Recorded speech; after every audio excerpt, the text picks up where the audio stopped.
今日我哋嚟到擎天半島喎，呢個咁尊貴嘅屋苑，無論佢鋁窗或者對安全嘅要求都係獨一無二嘅。如果打算嚟緊做鋁窗維修嘅你，記得留意今集啦。擎天半島最多嘅查詢啦，莫過於係開關手掣。見到呢個開關手掣都已經係鬆咗㗎啦。而呢一個屋苑嘅手掣咧，都係獨一無二，用翻呢一啲比較特別嘅款式㗎。安裝上面我哋都要做一啲特別嘅處理。第二樣啦，我哋收到業主最多嘅反應咧，就係講緊翻個窗咧開閂好唔順暢。大家聽到啦，都已經有咿咿聲嗰啲情況啦。咁最主要咧，因為擎天半島咧貨真價實，見到佢嗰個窗料咧係十分之厚啊。變相嚟講，其實佢比起一般嘅屋苑嘅鋁窗咧，重量係重好多。窗架長期受到個重量壓住啦，有個金屬疲勞啦。呢啲情況我哋要成個鋁窗拆落嚟。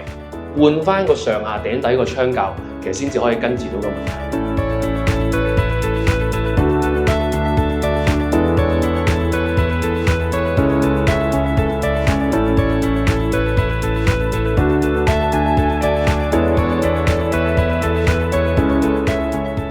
其實一般裝拆鋁窗咧都唔需要用到棚架㗎，但係擎天半島呢度比較特別少少啦。大家可以見到客廳呢一個窗6尺咁高啊！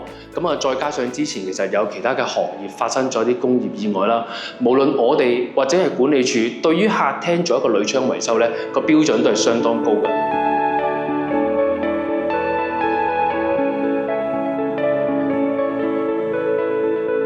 由於成個屋苑咧都比較近海啊，其實啲防水膠咧都開始出現有啲老化情況。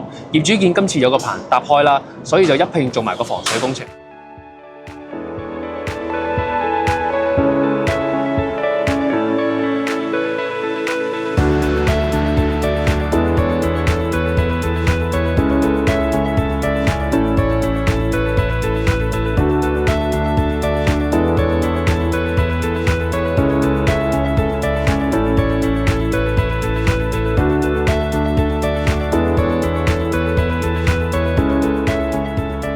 最後提大家啦，其實呢一個屋苑嘅第一期3、5、6座咧，早喺2016年嘅時候，其實已經遵從咗強制驗窗計劃㗎啦。如果你係第1、2座嘅單位想做驗窗，或者其他嘅單位想做鋁窗維修嘅話，歡迎都可以揾我哋喎。下集再見，拜拜。